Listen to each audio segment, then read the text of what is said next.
And now, it's time for another Dice Tower review with Tom Vasel.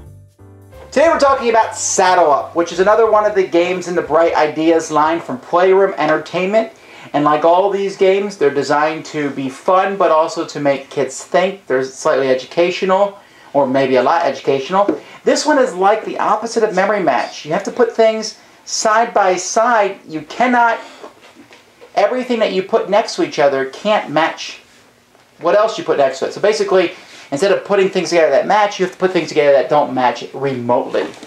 So that's confusing for some kids. It teaches kind of the opposite and makes you think. So that's what Saddle Up is all about.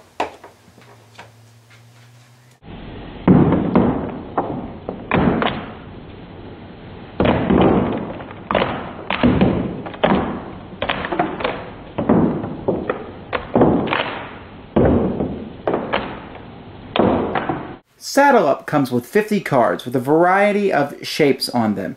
They're in different colors and they're different Western shapes, and what players are going to be doing is putting them together. And I'm going to show you the basic rule of this game. You're trying to put two cards next to each other, horizontally or vertically, but when you do it, for example, I can't put these two cards together for two reasons. One, I have two boots next to each other, and two, I have two blues that are diagonal. Both of those are not allowed. So I can flip the card over, and it still doesn't work because there are two saddles are next to each other.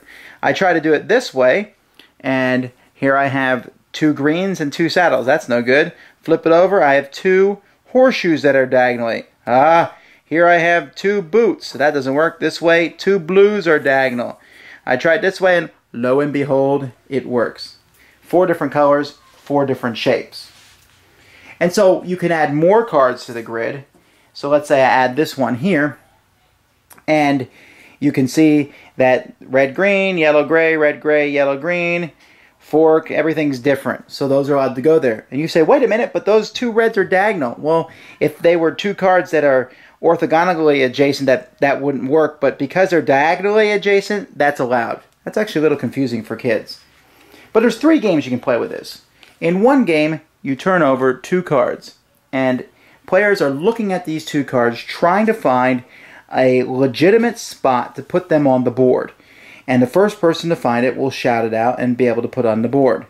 And you're not allowed to pick them up, you're not allowed to rotate them, so it can be quite difficult. In fact, right now I'm trying to do it as I'm talking to you, and I'm really having a hard time figuring out where to put either of these cards.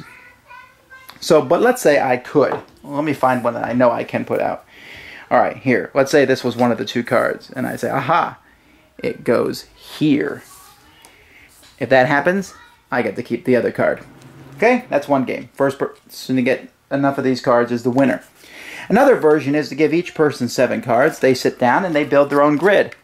Legally, the first person to build their grid legally is the winner.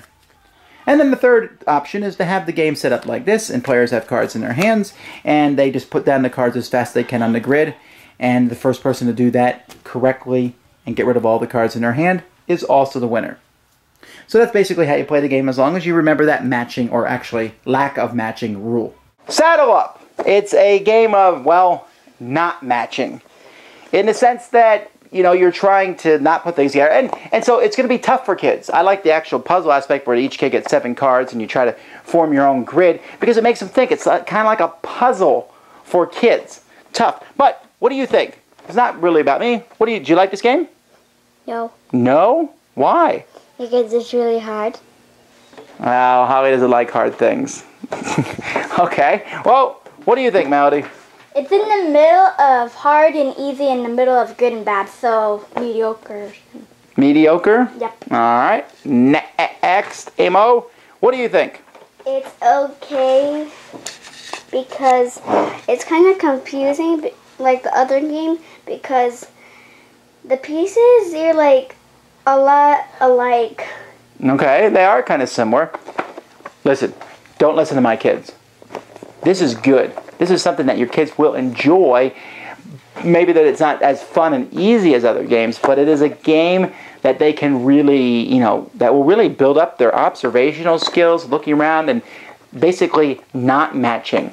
You know, there's too many games in the world today Bejeweled and all that stuff where it match. And so you look quick. But this is telling you to think a little bit differently, and we need some critical thinking.